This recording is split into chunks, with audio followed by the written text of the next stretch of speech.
Hard Hat's all about showing up to play hard, doing what it takes to win. If you want to cement legacy, win another. He's your third center. You don't want to pump him up too much, but it's hard not to. This is maybe the most I've ever agreed with you.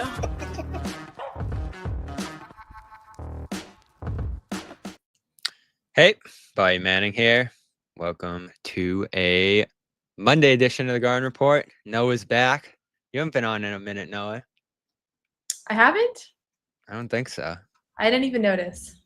Well, you've been on more recently than John and Jimmy and Sherrod, so you got that going for you. But good to have you back, and a lot of stuff to talk about here, even though it's definitely going to be the most quiet month by far of the NBA calendar.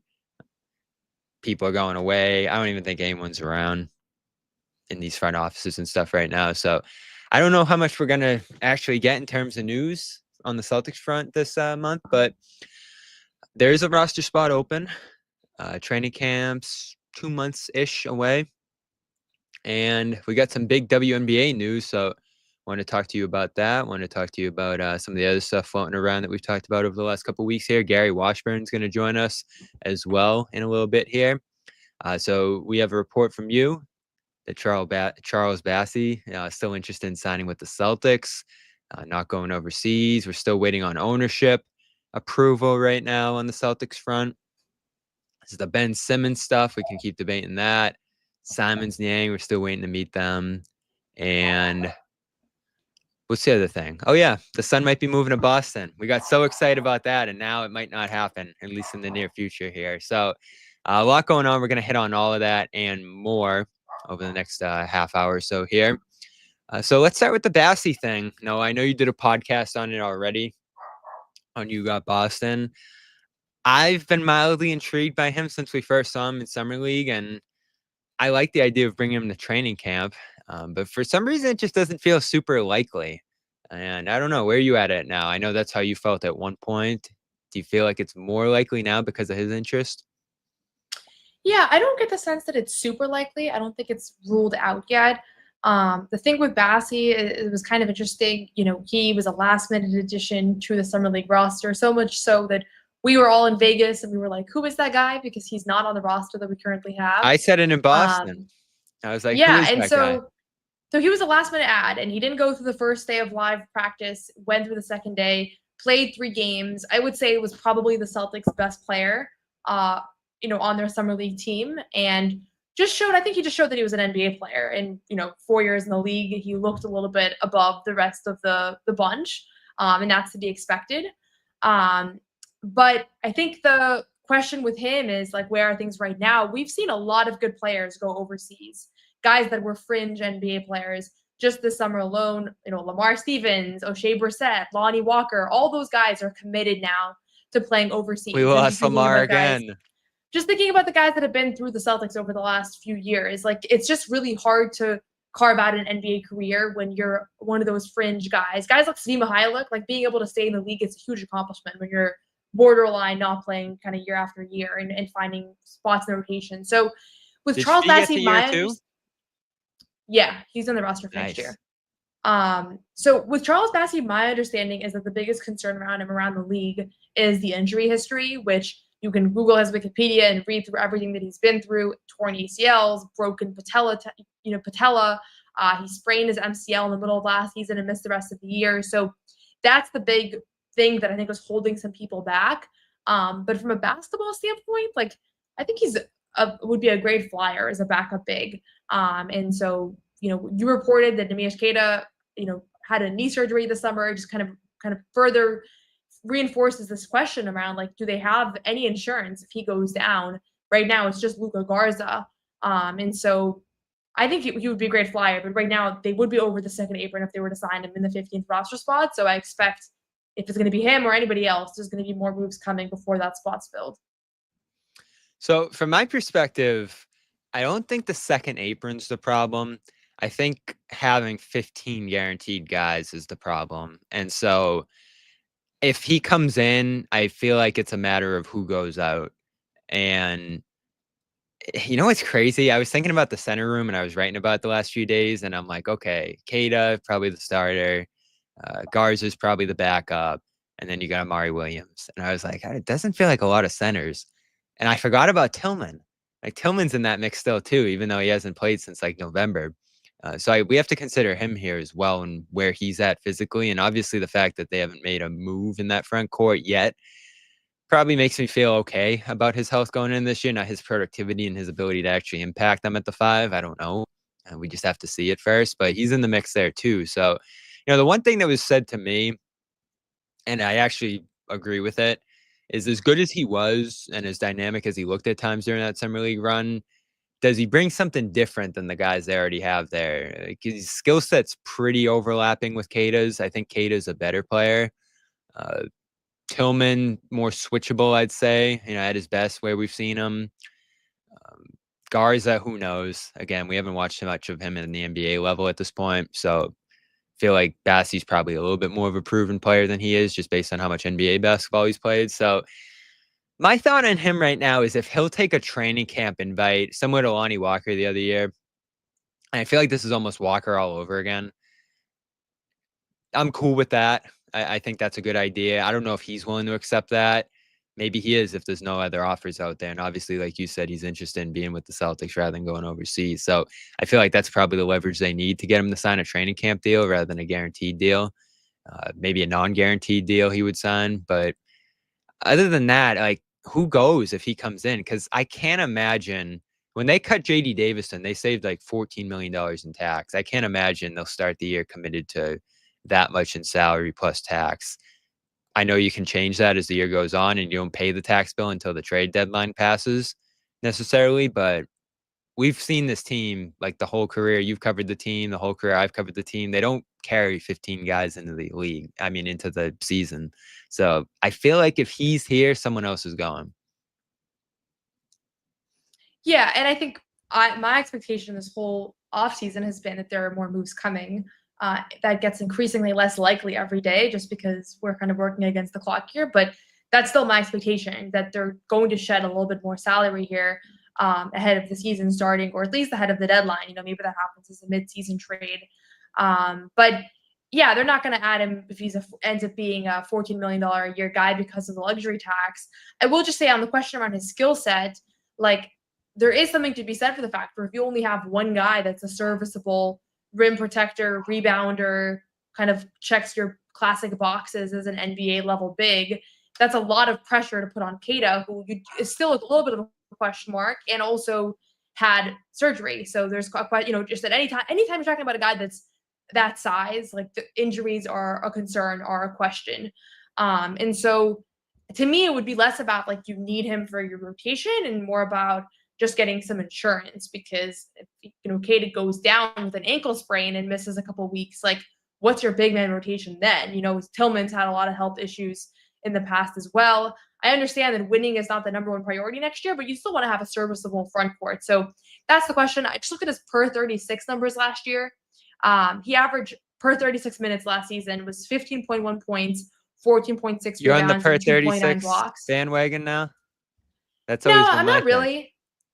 Not really, but just when you're comparing these guys that are all playing such a limited minutes, like Queta's per 36 is 12.9 points, 9.8 rebounds, 1.8 blocks. So Bassey's are a little bit higher, but I'm not going to perfectly compare because they play different roles and slightly different sample sizes. But it's pretty, it's pretty strong numbers when you look at his impact scaled up. And I talked to some Spurs reporters who definitely viewed him as an NBA player last year. Like, I think people expected to see him back with a team, and obviously the Spurs have Luke Cornett now, so they have a good backup big. They have Wemby, they have more options there. So we'll see if it happens, but there's certainly interest in his camp. And the most interesting thing I learned from my reporting is that there was a lot of like almost definitive reporting that he was headed overseas, and that does not seem to be at all where kind of he's at the moment. Obviously, that can change, but at the moment, he is very much still pursuing an NBA contract for next season. Yeah, and the Queta stuff you mentioned, underwent arthroscopic surgery on his left knee probably late May, right after they got eliminated from the playoffs. I think got back on the court around early July, so about a month ago. And they are in, I believe, northern Portugal right now. They're going to play Spain tomorrow, so I'll be interested to see. Still trying to figure out how to watch that. I don't know if it's even possible, but we'll see whether he plays or not in that game. Maybe he's still ramping up. Maybe he's still getting ready. I don't have a good idea of whether he's good to go for this game, but expected to go once Eurobasket starts, which is now, we're in August 4th. August 27th is the first game. And I don't feel like it's been talked about a lot, Noah, but they're in the same group as Serbia, so Jokic, Porzingis, and Latvia. So he's going to go up against Porzingis, the former teammates. And there's another good big in there, Şengün in Turkey. So they're in this loaded group, and he's going to go up against an elite center in every game. So it's a good test for him because obviously that's what he's going to have to do once the year starts. We have Gary here. We're going to talk to Gary. Once he's set up here, give us a thumbs up, Gary, when you're good to go. And we'll get into some of the W stuff. But while we wait for him, let's tell you about PrizePicks. And it's a great time of year to play PrizePicks. Go over there and build your daily fantasy team. And football is coming up. I'm excited about that. The best thing about the football season is, yeah, you're going to build your season-long fantasy teams, but a lot of people's teams go to crap fast. Injuries, you didn't pick the right guys, you lose your first 3 games and you're done. So you want to be able to build a new team every week. And that's the cool part about PrizePicks in football season is you can construct your roster for every single game. And all the stars will be back on the field soon, just about a month from now. And before then, you got women's basketball going on, you got baseball, and you can combine leagues, which is the cool part of PrizePicks as well. You can go grab Asia Wilson for your team and then grab Shohei Ohtani for your team on the same day, more or less on hits, home runs, points, assists, rebounds, all that. That's the deal over on PrizePicks. And you can win up to 2,000 times your cash over there, again, just by picking more or less on player stat projections. All kinds of great stuff over there. Tomorrow's Taco Tuesday, which is discounts on projections across the board over there on PrizePicks. Flex Friday gives you a lot of flexibility with your rosters. Can still win even if you don't put the right lineup together. You can cash out. And as always, there's great promos going on over there as well. So it's a great experience. They've made daily fantasy really accessible, fun. And again, you can win up to 2,000 times your cash over there on PrizePicks. Use the code CLNS, play $5, get $50 instantly over there. Again, that's code CLNS to get $50 instantly when you play PrizePicks. You don't even need to win to get the $50 over there when you play your first $5 lineup. It's guaranteed. Again, weekly promotions going on all the time, free squares that can lead to big payouts. And again, Taco Tuesday tomorrow with player projections up to 25% to provide even more value to your lineup. So go check that out. Again, play 5, get 50 over on PrizePicks. So let's welcome in from the Boston Globe, Gary Washburn. What's up, Gary? Hey guys, how you doing? Can you hear me? Yeah, we got you. How's everything? How's your off season going? Oh, pretty busy, but everything's all right. So you had a report the other day, and it's big story here in Boston. Connecticut Sun potentially coming to Boston, relocating after a sale agreement between the Sun and the Mohegan tribe and Steve Pagliuca, who's obviously still a co-owner with the Celtics until this new group comes in and takes over officially here. So you had the report the other day. What did you learn? What's the latest on the story that you've been covering? Well, at this point, there is an offer that's been accepted by the Mohegan Sun tribe from Steve Pagliuca for $325 million to purchase the team and move the team to Boston. The tribe wants the team to move to Boston. However, there's issues with the WNBA, as you guys read the statement, where the WNBA wants Boston to wait in line, and they don't want to piss off a bunch of other cities that applied for relocation like Nashville and Houston that were denied. So they want to save Boston as a potential relocation city for 2033. Nobody wants to wait that long. The governor, Pagliuca, nobody wants to wait that long, 8 full years for an expansion team. And let's be totally honest, who knows whether the league will expand in 2033. That's asking a lot when it's expanding literally by 5 teams over the next 5 years. How will that look? Will the WNBA be good at 18 teams when that's done? Will they go to 20? Will they go to 24? We'll see how that goes. But this is more of a certainty. And unfortunately for the Boston fans and those who want the WNBA, in Boston, the WNBA isn't cooperating. And that statement, and I talked to people in the WNBA office who said that's what they meant. That was not a misnomer. That was not misinterpreted.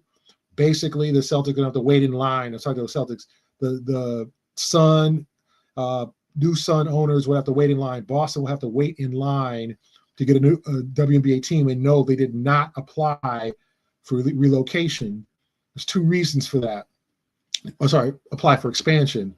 The one group led by Donnie Wahlberg is having an investor pulled out. So they don't have the money. They don't have the capital. Okay, so that's why they didn't apply. One of the reasons. And Pagliuca didn't apply, one, because he's in the middle of trying to purchase the Celtics, and which was unsuccessful, obviously. And two, he had his eye on the Mohegan Sun on the Connecticut Sun, and the Mohegan Sun tribe was amicable to selling. So why would he apply for an expansion team? Now, whether Bill Chisholm, the new upcoming Celtics owner, although that's not been official, whether he is going to be involved, and whether the WNBA wants him involved and wants the same owner of the Celtics as they do a new WNBA team, is probably a very attractive component to it. Also, the expansion fees, which in 2033 will be more than the $250 million that it is now that Portland and Toronto, Cleveland, Philadelphia, and Detroit paid. So this is a money grab. This is a power play. You're essentially telling the Sun who they can sell to and where that team could go. Like, you're kind of controlling the narrative. The WNBA does have the power to tell the tribe, sell to someone who wants to keep the team, let's say in Hartford, and play in Hartford. The question is, if you have a team in Hartford, would you need a team in Boston? How's that going to work? Team 90 miles from each other. Now you've got a Philly and New York component there eventually, but why in the world would you want a team in Boston and a team in Hartford? And would that even work? Regionally, how's that going to work? So I think all parties involved, besides the WNBA, believe that the Boston is the best place. The tribe wants the team to move to Boston. I think the tribe has watched the sellout crowds over the last few years, watched the comments from last year, DJ Carrington, this year, Sinai Rivers. The players enjoy the atmosphere. It's a big-time atmosphere. We all know the Garden has been refurbished. It is a first-class situation, and also a practice facility, which would be $100 million for that. And they already have the location picked out. And now the Sun does not have a dedicated practice facility. So this is a complete upgrade. And the tribe wants to get out of the WNBA business. They want to concentrate on the casino and the hotel. They want to get back to what they do and earn money and go from there, as opposed to losing money with the Sun. Obviously, they're in a complete rebuild right now. They let their starting five go. They let Stephanie White go to Indiana. So now they're kind of in rebuild. And although they're a very exciting team, they're also 5-22. So it's just a lot of issues there. And I just think this would rejuvenate everything in Connecticut. And as you saw the comments from Jen Rosati, the president, she didn't deny any of it. She just said, we're focused on now and this good young team that's playing hard. And that's really nice to say, but you're basically confirming that this team is going to be sold. And so we'll see what happens, whether the WNBA plays hardball and forces a sale to a Connecticut-based buyer, or whether eventually Pagliuca and his group can agree to terms and purchase the team. Yeah, and so this report comes out, earlier in the week, and I think we're all like, okay, here we go. Like, we've all been waiting for this. I think everybody in Boston that's a basketball fan has wanted to see this for some time, and the fact that at least based on the initial report there, that looked like it was going to happen sooner rather than later. If Pagliuca's plan was going to go through, it was almost too good to be true, honestly. And I know you were fired up, Noah. We get that statement by the W by the end of the day there. And I'll pull it up again here because I didn't know how to react to this when I first saw it. But obviously it was Pagliuca making the move. And at the bottom here, it says Celtics prospective owner Bill Chisholm has also reached out to the league office and asked that Boston receive strong consideration for a WNBA franchise at the appropriate time. And when I first read that, I was like, oh, all right, they're still trying to put together this ownership group, the Celtics here, and hasn't fully been approved by the league yet. So are they going to do some sort of partnership over this W thing? And then I thought about it some more and I was like, oh, wait, like you said, Gary, it's actually maybe Chisholm wanting expansion for his group to be the Boston WNBA team when that time comes. So I still think it's part of that, infighting here to some degree over the Celtics sale there too. Obviously, Pagliuca wanted to buy the Celtics, wasn't successful in that. Now wants to make this move for the WNBA in Boston and doesn't, at least for now, Noah, look like he's going to be successful with that either, at least pending the league approval there. So I don't know. How do you see this going down, Noah? Gary, I was just going to ask you at this point, based on all of your reporting, are you leaning now that this probably will not be successful? Like, if you had to, I understand that nothing is certain yet, but where does your gut tell you is going to happen here? Because to me, if the league's playing hardball, and I saw the report by Annie Kostobal from Front Office Sports just came out, where apparently the Board of Governors never even knew about the proposal, only Kathy Engelberg had. So it just seems like a lot of stuff's coming out now that's not making me feel very confident in this, but you would be better positioned to give us a temperature check. Okay, this is what's going down. Two parties want this to happen, Pagliuca and the Tribe. The WNBA, and both sides know that the WNBA has to approve this, and they know that isn't the governor behind this too, Gary? Oh yeah, Maura Healey has spoken to Engelberg and Adam Silver. Okay, so she is definitely in on this. This is and she's told me on the record she wants this to happen. Obviously, former women's basketball player, great sports fan. We've seen her at Celtic games, sitting right next to us in the row next to media row for Celtic games. So she is a true blue fan. She is enthusiastic about this. However, the WNBA is playing hardball, but they're also taking a real beating over this over the last few days in terms of, one, the labor issues with the players, and now you're telling me that the WNBA is going to turn down a record price for a franchise because, let's be honest, if this goes through, the price of all a WNBA team goes up. The worth of any WNBA team is skyrockets after this because you're paying $325 million for probably one of the lower price teams. How much is the Sparks or the Liberty going to sell for, right? How much would you pay for the Fever? You probably might pay $1 billion for the Fever, considering their line, who is there, right? So this can only benefit the governors. But the question is, does the WNBA owe, or do they feel indebted to Nashville and Houston and other cities that have applied for relocation? So this is kind of a hardball move in terms of, obviously, both sides, Pagliuca and the Tribe, know that the WNBA was not on board with this. But public perception is killing the WNBA because we just saw the All-Star game where the players wore the T-shirts, pay us what you owe us. We see Caitlin Clark making $78,000 a year, which is a third of what the highest paid player in the league makes. Okay. Think of that. The team could be selling for $1 billion and she's making 78,000. 78,000, right? And if you look at some of the players who are making 250,000, they're not. Asia Wilson is not the highest paid player in the damn league. She makes 200,000. The highest paid player in the league makes 250,000. And I'd have to look at the list, but it's definitely Asia Wilson and Stewie and all that. Asia Wilson makes 200, right?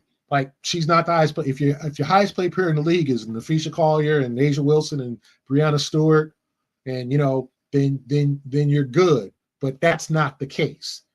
And then you've got Angel Reese and Caitlin Clark both making that rookie money, 78,000, and they're two of the faces, major primary faces and drivers of the league. So you have this situation where players feel underpaid, and the WNBA is going to slam dunk and shut down Mutombo, literally, an opportunity for someone to pay almost over $300 million for a team and a dedicated $100 million practice facility. That's real ballsy. for the WNBA to do that. And so the question is, does the league take a step back and do the governors say, Kathy, like, what's going on here? Like, we haven't rejected this yet. Or is this a Kathy thing? Like, this is a lot of confusion with the office. And I was told by someone that in the WNBA that, hey, WNBA doesn't have a lot to say about a lot of these things. With the expansion, they made a release. Kathy will talk about other things, but this is stuff that she's not going to touch. So we'll see how this all develops. But this is definitely a power play in terms of how much the league wants to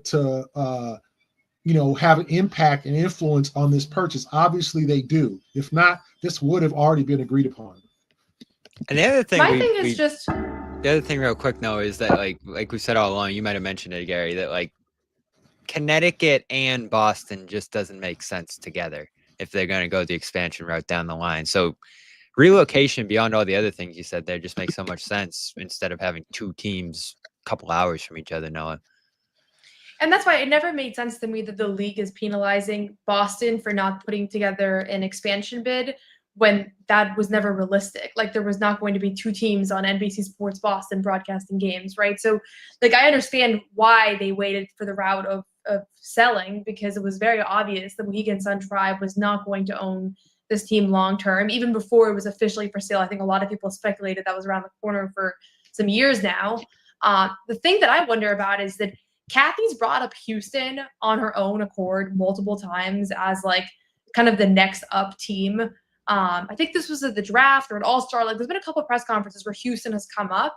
And so I wonder if she feels like there's maybe one or two ownership groups that they feel like particularly indebted to, that the league front office feels particularly indebted to, and that's what this is really about. But in that case, if you're forcing the Sun Tribe to sell to Houston, you're now really taking it away from New England, right? Like, there's still an element, and I noticed Steve Pagliuca's statement talks a lot about the New England Sun and the opportunities to play in Rhode Island potentially, and the indigenous culture, and like just like keeping as much from the legacy of the Connecticut Sun. If you're bringing them to Houston, you're not really able to keep as much of that. So I get the point of it. I would love to see a team in Houston on a separate note, but if you're moving the team from Connecticut to Houston, now you're going to have no team in New England for potentially a decade, depending on how things go here. And that doesn't seem to be like the smartest move from a business standpoint, as we're talking about this league is, burgeoning in popularity. In Boston, one of the biggest media markets for sports, would not have a team, nor a team in its vicinity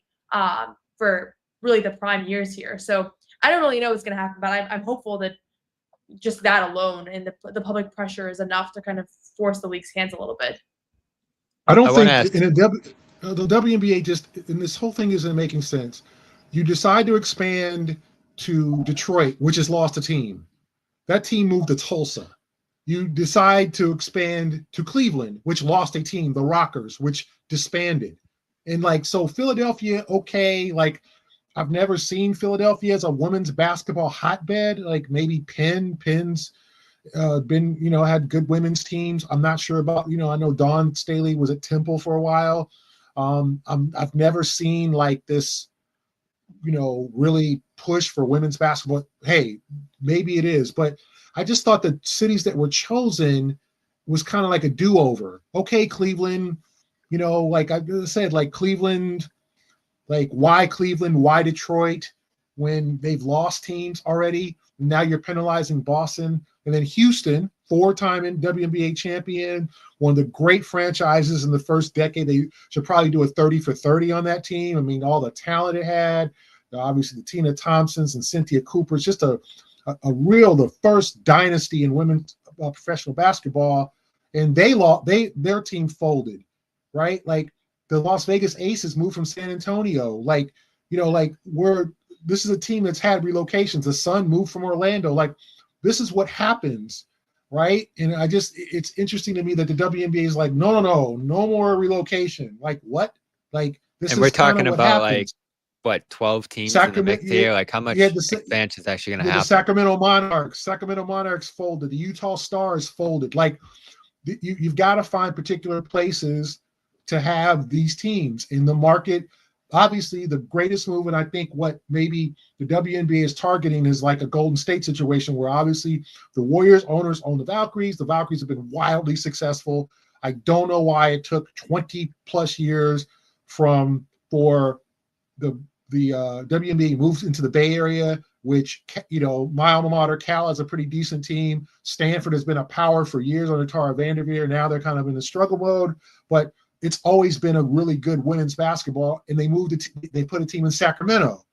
Like, okay, maybe to affiliate with the Kings. And then the Monarchs left, and the Bay Area was sitting there like for years. And finally, they brought a team to the Bay Area. So are the WNBA saying, yeah, we want you to wait like they did in Golden State for a decade plus, right? Like, it's kind of hard to figure what Kathy has in mind in terms of what is going on here, because she hasn't been quoted directly. Like Noah said, she's brought up Houston. Is Houston ready? Like, is Houston really a women's basketball hotbed? Like, Boston, I think, has shown from the enthusiasm that it is ready for a team, and it's never had a team before. So I'm just trying to figure out what is going on here with, we only want an expansion team in Boston. Like Noah said, so you want to move the Connecticut Sun to Houston, have no New England presence, okay, and then wait till 2033 and then knock on the door of Bill Chisholm and say, that's the big okay, thing. now we're ready. Now we're ready 8 years from now. Who knows where basketball is in Boston in 8 years? And where the Celtics right? are going to be. Is it gonna, like that, you know, Tatum's going to be 35, Jalen's going to be 36. Like, the Celtics could be a completely rebuilt team by then, right? In 2033. Like, you know what I'm saying? Like, we think that's what they're going for too. Yeah, that's what they're going for with like Detroit and Cleveland and, you know, these new cities here, is they're trying to create that collaboration between the two franchises. And there were a lot of reasons Golden State was successful, but I think it was just great timing with where the Warriors were coming from and where that city and that region rather were coming from in terms of the success of the Warriors and the popularity of them over those years. So 2027 in particular could almost be a perfect time. You know, Tatum's back. Maybe the Celtics are back on their feet by then. There's some uncertainty there too, but at least I still feel good in the next couple of years here about basketball being where it is right now in the city. And I got some crap about what I said about like, oh, this is like the peak of the Celtics popularity, but I meant in comparison to the other teams in the city. Like, the Patriots had their run. They're down now. They've been down for a couple of years. Bruins down for the first time after a while.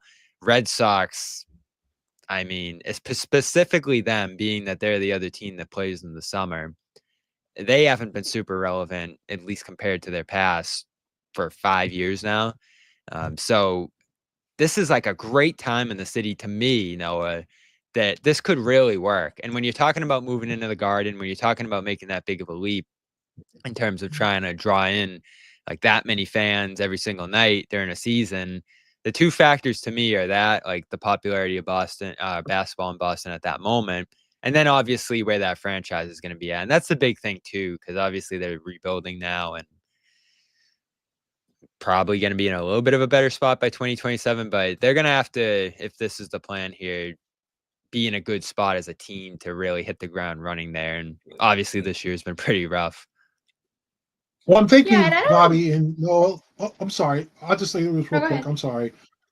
Okay, like, where do we have to go to like, okay, Red Sox are one of the smaller ballparks in Major League Baseball. Tickets are exorbitantly high, and it's hard to get to Fenway unless you decide to take a train. It's a great place to watch a ball game, but it's an excursion.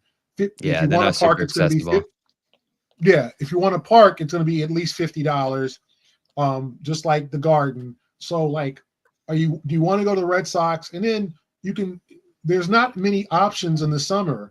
Like in Boston, I think they'd have a real advantage over the Red Sox. That's what I'm saying. I just think it would be an amazing idea, because I think you're talking about June, you're talking about mid, through June, July, August, all, 10 games, maybe, 8-9 games a month, home games, I don't know, a month or whatever, 7-8 home, like, opportunities for people to go watch the Boston WNBA team, all the Celtic players that would come out, all the star power. Remember, and Noah knows more than me, Juju Watkins is coming. Like all these amazing players, Fudd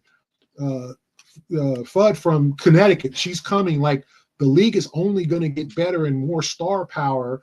Caitlin Clark, not even close to her prime. Neither is Angel Reese. These are going to be big games. These are going to be high-profile games, mostly on national. The television contract is going up. Like to me, this is a hotbed, and the WNBA is like, no. We want, like, you want the team to stay the Connecticut Sun or the Mohegan Sun. Like nothing against. I just think it's outgrown that, and I just think we look at the markets now, and the Mercury is playing at the NBA arena. The Sparks are playing at the NBA arena. The Valkyries are playing at the NBA arena. Like you look at teams like Atlanta and Dallas that are playing in small venues or whatever. Indiana fills up and how many games, and Noah, you can tell me how many games have been switched to the NBA arena because one Caitlin Clark is coming to town. So Washington will go from their smaller arena and go to the Verizon Center. So like, to me, this is you strike the coals while it's hot. Yeah, and that's why I think the biggest pushback that's come from the sale are from Connecticut groups. Like the mayor of Hartford kind of railed this idea of like a team moving from Connecticut to Boston. But I almost feel like there's the least likely outcome here is that this team stays in Connecticut, because we've already seen, and this is like, I hate to say this because the Sun do have a very loyal fan base. It's just not a big fan base. It's just not like I covered the entire Connecticut Sun playoff run last year. And, the first round was a lot of Fever fans, which is, not their fault. That happens everywhere right now. Alyssa Thomas had a return game. Like that game wasn't sold out this year. So I just think you want to see the players play in front of the biggest crowds possible, as you said. And so if they move them to Hartford to keep it in the state, like I just don't see that as a solution to the biggest issue that they have. So unless you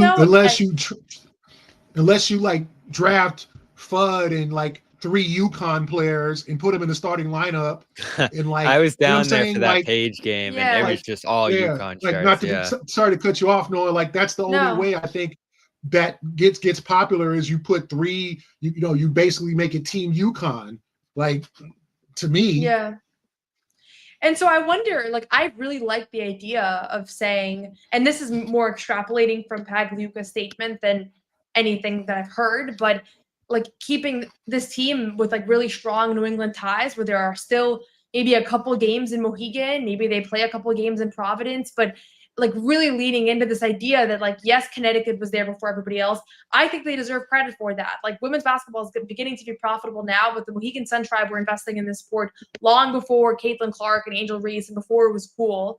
And so I understand why there's feelings of like Boston swooping in when it's trendy, but like we've been here this whole time. And so in that sense, like, is there a way that you could have a little bit of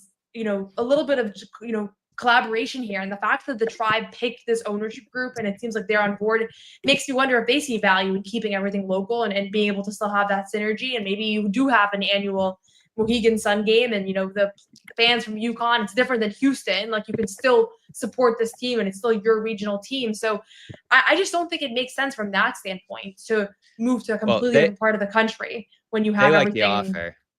And that's the big thing. Like you said, Gary, I mean, how can the league just say no to this offer? And I want to other offers in that ballpark that potentially are in that ballpark. So I don't know that the money is like that's true. Head and and I shoulders saw in that above. report the front office sports one that the former Bucks owner is competitive in this process too. Which again, like, what's his plan for the team? Is it to stay in Connecticut? Is it to go somewhere else himself? Like, I don't know what that angle of stuff is too here. But I want to ask you before we wrap here, Gary, about Chisholm and his group here, because like again, they mentioned him in the statement and that he has interest and they want to be considered for expansion down the line. But like, what's the plan? And this whole thing, like, I don't even know how much information you have about this, but they put this group together by the Celtics and they need to bring in another guy, and like they're hunting for all the money up until like the last minute. And I know they got the sale actually approved now and seem to have the money that they need to get it done, but we're still waiting on that NBA approval.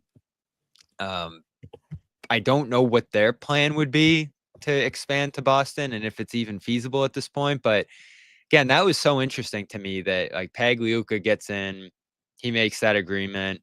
And then it's like, oh no, Chisholm's like, wait, hold on for us. We're going to do it. And I don't even know if they have a plan at this point. Yeah, Bobby. I mean, I don't know how many times Chisholm has talked. I know he's talked a few times. I don't ever remember him mentioning the WNBA at all. Like, I don't, usually when a new owner comes in, he's like, hey, I want to, I remember, and I'm going, dating myself here, when the Thunder moved to, so when the Sonics moved to Oklahoma City, I was covering the Sonics, and the owner, Clay Bennett, did not want the Storm. Like, he was just like, you can keep the Storm. Like, we're all set on the Storm. We want the Sonics. So we do not want WNBA basketball in Oklahoma City.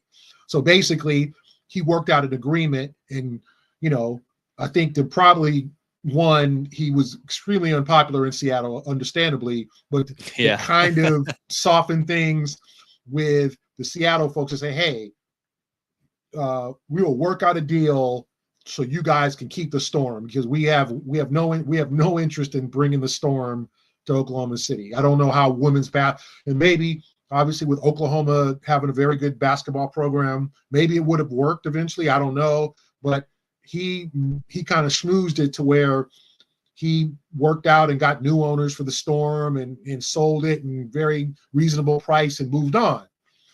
So usually maybe new owners do want to, I know Lakeup in Golden State mentioned WNBA. Chisholm, I don't know, has ever mentioned this. So it's just very bizarre that he would approach Kathy Engelberg and go, hey, keep us in mind for an expansion team. And of course, the WNBA loves a WNBA-NBA connection. But that's not always the case, right? Like I know in LA, the Buss family does not own, and the new owners do not own the Sparks. So it's a really confusing situation here. I think there's a lot of independent owners, and I was told that the owners, the governors of this league, would probably support the team moving to Boston. Like I think that they're very open to that. So I don't know if this is a Kathy Engelberg power play or whether whether they've had meetings and when are they going to have an emergency meeting and discuss this and what teams would. I'm sure the Liberty would love the Sun to move to Boston, a New York-Boston rivalry. Exactly. I mean, a Boston-Philadelphia rivalry for the new teams. And a you got an arena. Toronto, You got a fan Boston base. Toronto rivalry. City. Yeah. Yeah, like to me, there's just so much that makes it a no-brainer. Connecticut doesn't have a right. There isn't any, like we've seen, of late. Like I remember being a Spark, and it was a Sparks against the Comets because the Sparks were trying to, and the Comets just constantly pounded them. That was a early WNBA rivalry. Now there's like Indiana, Chicago. There's New York, Minnesota, right? Connecticut's kind of had their rivalries here and there, but it ain't nothing like Boston, Philadelphia, Boston, New York. Like to me, that Boston, LA. I mean, the Sparks and the new Boston team. I mean, to me, and obviously you put them in green and they wear the same colors as the Celtics. They look like like this is. I need a good name. I can't have a stupid name. Yeah, I need something good. Yeah, I've heard clovers and things like that, and we'll see how that goes. And I I'm like sure that. You like clovers? Well, yeah, I've heard that. No, clovers. I don't mind maybe. that actually. I'm sure there'll be a lottery. I'm sure there'll be 30 names. Like the Valkyries sound cool, but I still can't understand the Toronto Tempo, the Portland Fire. I don't like the Tempo. I don't know where that. Maybe that's something local, and Tempo in Toronto is a cool word, but like to me, this is just so natural, and you're trying to create NBA-like rivalries, and you're sort of getting there with Indiana and Chicago, and you're getting there with New York and Minnesota, and again the Golden State thing, and New York and Las Vegas. To go back to that, and I want to get your last thought here, Noah. Like the Golden State thing more than anything, and I'm just getting into the WNBA a little bit more the last couple of years here, and that whole thing just invigorated me more than anything else because you turn on their games and it's rocking. And they've had success right off the bat, and that's been a big part of it too. But like they were just ready for this, and Boston's ready for this. And if you can capitalize on that by getting it going by 2027, because you hear 2033 and it's just like, who knows where anyone or anything's at by then. Like, they got to get this going now. And I don't know, I think that's the key. So I don't know, what do you think the experience would be like of having a team in Boston, Owen? I mean, I think it'd be awesome. The games here have shown that the fan base is ready to support a team. And obviously, like, I think Boston has been a big sports city, but it's been a very big men's sports city. But I don't have any indication to think that they wouldn't embrace a women's basketball team. And I thought the game last year, which I wasn't at the one with the Fever, I was still at Summer League, but last year they played the Sparks, who were one of the worst teams in the league. Their star player, Cameron Brink, was injured. The Sun did not have at the time any high-profile names. Carrington has kind of become one, but they had a lot of great players, but not any like new stars. And that place was just rocking. And like we had, that was like a month or two after the Celtics won the championship. And when I was sitting there, I was thinking to myself, like, this is one of the best crowds I've experienced all year, and that includes the championship run.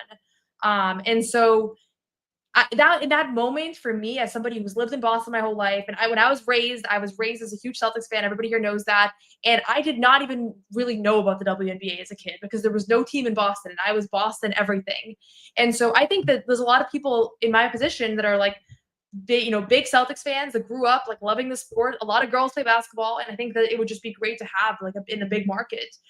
This is the only big market that doesn't have a WNBA team or doesn't have any plans for one. Like Philadelphia, New York, teams that are in the works, ones that already have there's it. so much media too, so that's what I'm saying. Like, this would be Yeah. if you didn't know anything and you didn't know the political dynamics, you didn't know all the back and forth, and you just looked at the map of which teams currently have WNBA teams and where there are teams in the works, there's one city that's gaping. And I have a little bias, I'll admit it, but like I think Boston and the Boston media market would be a gaping one. So I think it would be great. We'll see what happens here. I feel a little bit more optimistic, Gary, after this conversation with you than I did before. I don't know. That statement was pretty hard hitting. I know there's still a lot of potential doubt, but we'll see what happens. Yeah, and it's a money thing. Like, that's it, Gary, right? Like, how are they going to turn down this offer? It's hard to imagine. I don't understand how they would. I think it's a power play.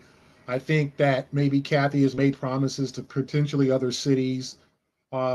Everything obviously with the WNBA is done so strangely. Like, and I just think everybody can admit that the league is it's a bizarre league. Like, it's just how it's handled. I'm looking like, and maybe Noah can give her thoughts on this. Like, Memorial Day, no WNBA, like the perfect sports day for like a oh my god, the scheduling! Header. Don't get me started. Yeah, the scheduling, like a Monday. Nothing. Why also no games? Why is the WNBA Finals rematch, which was the Liberty and the Lynx, awesome series? Everybody loved it. Good ratings. Like, went down to the final possession overtime. They just played their first game on July 30th, literally like 2 months into the season, and now they have 3 games in like a 10-day span against one another. Like, there's so much stuff like that where I'm like, this can't be the best that we can do. Like, the product, the players deserve a better planning here. It's just I don't get it. Like I said, Memorial Day. Like, I'm looking. And it's like, okay, it was the fine. I think there was like, it might have been no game. I don't even know if was there an NBA playoff game? So you got nothing but baseball. And like the WNBA couldn't have had a triple header on one of their networks, Ion or CBS Sports, whatever, or ABC to have like a triple header of like New York, Minnesota, like all these, like, there's times it's like you're looking and you're like, okay, there's 5 games on Saturday, 3 at the same time, and then 1 afternoon game that's national. And it's like, how am I supposed to watch all these players? Like, not everybody's going to get, in WNBA League passes, like, it's not on my, like, I think you have to, you're through your computer. So it's not. Yeah, you got to go like, with that. Yeah, like you can't watch it on your television. TV. So yeah, like you got to do something. You can't, like, I can't go on now like a new NBA League Pass and go, boom, let me watch whatever. Like the scheduling is super bizarre, and there's so many windows. It's like, damn, it's a perfect night for a WNBA game. Off, every team is off. Then Sunday, 5. It's 7, so true. Every time I'm like, I'd love to watch a game right now. There's never a game. 4 at the same time. You're like, I really do like, as someone who's just starting to follow the league more recently, you do look up and you're like, oh, are there games today? And it was like, oh wait, one started at 11 a.m. Like, like, oh geez, I missed it. Like it is kind of all over the place. You never. Okay, I do there's like the camp games though. I do like. The I camp know it's games. just I no, wasn't the used to afternoon that. games, but Yeah. you got to put those damn things on TV. Like Yeah. whether it be NBA TV, like you got to show them. Yeah, like yeah. And then there'll be 2 camp games at the same time. You're like okay, 2 noontime game. Like it just like the league doesn't make sense. And it's just like here it is. You've got big time attention now. This is what you guys wanted, and the scheduling is just insane to me. Yeah, and it's you just have like to actually capitalize on all of these opportunities. and you got to take it like there's windows, total Right. windows. I said like there'll be 4 games on Saturday, 3 at 7 o'clock, and 1 ABC game in the afternoon. So like if you want to watch any of the other 3, you got to get league pass. And it's just like, why not? To me, Ion, I think the other night I was watching, they had like 3 games at the same time regionally, like the old days when I grew up, where it was like, we're showing the game in your area. And then they showed 1 late game, which was a great game against the Storm and the Sparks. And it's just like, which is great, but it's just like, why you have 3 games on the same network at the same time? Like, what is this, so you can't watch nationally, you've got to live in the area. So it's just like. Someone just said in the chat, no games tonight, by the way. Yeah. Like, oh boy, why not play Monday? And so, yeah, Monday's a terrible night. Like there's nothing going on. It's just baseball now. I don't know if you saw the rate. Did you see the ratings for the damn preseason football game? That was a blowout between the Lions and the Chargers. It was freaking like 6.9. It was off the charts. So here comes football. So good luck, WNBA, Jesus. competing with even preseason football. Like that was I know the timing of the league too. Like that's another consideration. It was a clunker, terrible. I think it was 34-7. You don't know, half the players aren't playing anymore in preseason. That thing got like a crazy great rating. So here comes here they comes keep bringing in the chat. Comes, There's 3 games at 10 o'clock tomorrow. Yeah, 3 out of the 5 games start at the same time. Yeah, good luck watching that on your computer. Like this isn't like, so to me, there's just so much that could be better. It could be run, and to me, it's just like this is another thing why even the most diehard fans, they've responded to me on X and they've said it, another WNBA blunder. They're shooting themselves in the foot again with this terrible marketing move. And so we'll see if they can get themselves out of this and whether they wake up. Yep. So we'll keep an eye on this, Gary, with the report on this Pagliuca bid, $325 million, which the record price, pretty staggering offer, and came out of nowhere. And again, seemed like a pleasant surprise, but now obviously a lot of politics and different considerations coming into play here that put it up in the air whether this thing could actually happen. But there is a possibility at the very least that Boston could be getting a WNBA team after all, which a lot of people have dreamt about the last couple of years. And at least there's a framework for it happening now, which is pretty exciting. Noah Dalzell, of course, covers the WNBA over at SB Nation. You can follow along with her work and thoughts on this over there at sbnation.com as well. And of course, check out Gary's reporting on all of this over at the Boston Globe. I'm Bobby Manning. We'll be back tomorrow with some more Celtics talk. It was W heavy here, but I thought this was a significant story and does have a lot of Celtics parallels. So I want to come on here and hit on it. Thanks to Gary for stopping by. Thank you, Noah. We'll talk to you again soon, and we'll be back tomorrow, 9 a.m. So check out the details on that. We'll be live again over here with some more Celtics stuff, and got some Red Sox stuff coming later in the week as well. So stay tuned. We got some.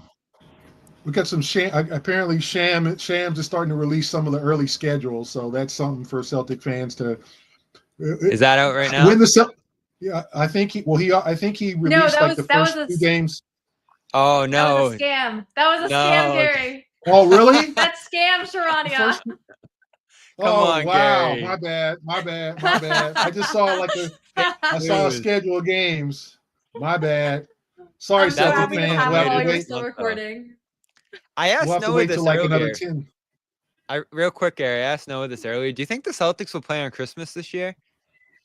That's a great question. It all depends. I'm assuming it'll probably be on the road, maybe at the Knicks, or maybe a rematch or something like that. I was thinking a Knicks thing, maybe. They do that little Yeah, maybe the afternoon game, Knicks, MSG. because obviously the Knicks is a high profile team. Yeah, I think they got a shot. It's 10 teams out of the 30. You know, you can probably name 10, the Portland, Charlotte, Atlanta that are completely out Right, of the then you got your Memphis, Warriors, Lakers, all those kind of teams that are then you got probably 8 or 9 or 10 teams that are probably you would just name right off the top. You know, the Knicks and the Lakers and maybe Denver and the Clippers. You know, and everybody's in the West, so you got to have a couple East teams. So the Celtics might still be there. I don't think the Pacers will be there, even though they were in the finals. Thunder will obviously be there, right?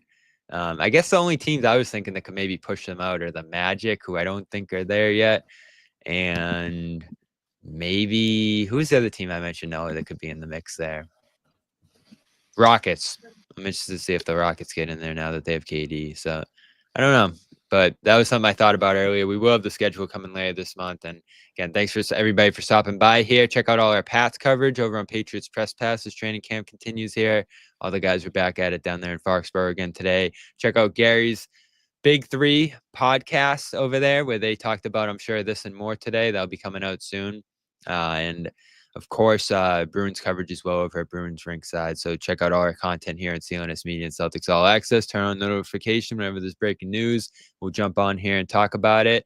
But for now, for Gary, Noah, I'm Bobby Manning. This has been the Garden Report. We'll talk to you tomorrow. Peace.